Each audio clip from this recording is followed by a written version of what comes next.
Bitcoin crashed to less than $70,000. This is one of the biggest Bitcoin crashes recently. A lot of people lost millions of dollars, if not billions of dollars. Just a few months ago, they were telling us that Bitcoin is about to cross $1 million as soon as 2026. But here we are, Bitcoin is trading less than $70,000. What exactly has happened? Who exactly crashed the price of Bitcoin? Will Bitcoin keep collapsing to as low as $50,000, or it will recover to over $100,000 by the end of this year? We will answer all of these questions and many more. So if you're ready, give this video a thumbs up and let's get right into it. A lot of people don't have idea about how the price of Bitcoin actually moves. On one side, you have the real buyers. These people buy Bitcoin with their own money because they believe in the future of Bitcoin. They believe that Bitcoin is going to cross $1 million mark or $1 billion mark. But that's not going to happen tomorrow. It might take 5 years, 10 years, or maybe even longer. On the other side, you have a lot of speculators. You're using derivatives. Derivatives are when you are using leverage to amplify your returns. 1 to 100 ratio leverages are very common in the crypto market. And that means that if I have $1,000, I can secure a position worth $100,000. And these people are not buying Bitcoin because they believe in the future of Bitcoin. They're simply borrowing money to profit from the volatility of the market. And because leverage ratios are so insanely huge, they have a lot more power in the crypto market than the long-term investors. Imagine if I'm investing in Bitcoin with $1 million. That's a lot of money. And let's assume that the price of Bitcoin will rise by 1%. Congratulations, you made 1%. 1% out of $1 million is just $10,000. Is that a lot of money? Well, not so much. But what if the price of Bitcoin falls by 1%? I just lost $10,000. Is that a lot of money? Not so much. But what if instead of just using my money to trade Bitcoin, I'm going to use derivatives? I'm going to leverage my position 1 to 100. And now, just like that, with $1 million, I can secure a position worth $100 million. Now, in this case, if the price of Bitcoin is going to rise by 1%, I'm going to double my profits because 1% on $100 million is $1 million. And I secured this $100 million position with as little as $1 million. That's the beauty of derivatives. That's the beauty of leverage. You can amplify your returns. But on the other side, what if the price of Bitcoin actually falls by 1%? Now, 1% out of $100 million is $1 million. Just like that, just because the price of Bitcoin fell by 1%, I lost my entire investment of $1 million. To secure a $100 million position, I have to put a deposit, and the deposit I put was $1 million. My broker is not going to take the loss on behalf of me. The moment Bitcoin price even falls down slightly, my broker instantly going to liquidate my position and will sell all the assets that I have in my portfolio. And now the question is to you. Who has more power over the price of Bitcoin? The people who are investing in Bitcoin long term because they believe in the future of Bitcoin, or the people who are borrowing 1 to 100, borrowing hundreds of millions of dollars to profit from the volatility of the market? So even if the price of Bitcoin rises by 2 or 3%, leverage turns that 2 or 3% into a 20% gain or a 30% gain. And the exact same thing happens when the price of Bitcoin falls. Maybe some people are selling their Bitcoins and the price should fall by 2 or 3%.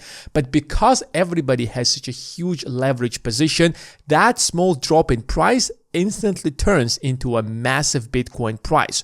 And because Wall Street perfectly understand how this game works, these people make a lot of money on the volatility of the price, especially hedge funds. These people monitor the market very closely and they know that this is a very over-leveraged position and it's time to get out of the market before everything crashes. And the average investors who don't understand what exactly is happening, they will see their portfolios crash by 20, 30 or even 50%. And now let's take everything that I have just explained to you and apply it to what has been happening to Bitcoin in the last year or so. When Donald Trump was about to become the president at the end of 2025, everybody was excited because Trump made it clear that when I'm gonna become the president, the United States will be the capital of crypto and Bitcoin. He replaced the head of SEC to a pro-crypto person, the person who also believes in crypto and made it easier to do crypto in the US. He also launched strategic Bitcoin reserves.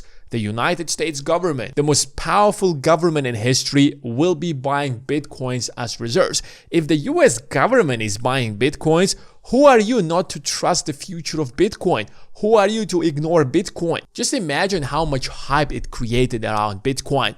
Donald Trump also made it clear that I want to see lower interest rates, and he attacked the Fed chair multiple times to lower interest rates throughout the entire 2025. Lower interest rates makes it much more accessible for companies to borrow money, so crypto companies can borrow a lot of money, invest in crypto, and the price of crypto will keep rising. And since most of the people buying cryptos are leveraging their position, the cost of leverage goes down, which means that it's a lot easier to borrow money to trade crypto, which is why the price of crypto exponentially rises. All of that slightly increased the price of crypto, but because the market is insanely over-leveraged, derivatives at that point amplified that gains, which is why the price of Bitcoin rose from less than $60,000 to as much as $123,000 by November 2025. Now at that point, the three largest ETFs, BlackRock, Fidelity, and Grayscale, realized that it's almost the end of the year and we have to realize our profits. Now, it doesn't matter how much the price of these assets rise. At the end of the day, the real profits that you make is after selling your assets, which is why closer to the end of the year, hedge fund, financial institutions instantly start selling the best performing assets, realize their gains. Ideally, that should not have crushed the market. The market dropped by 3 or 5%, but because there are so much leverage in the crypto market, derivatives amplified the losses. So instead of seeing a 3 or 5% drop in the Bitcoin price, we saw a 20 or a 30% drop. Prices stabilized after that. But at the end of January, Donald Trump announced that the next chairman of the Fed is going to be Kevin Warsh.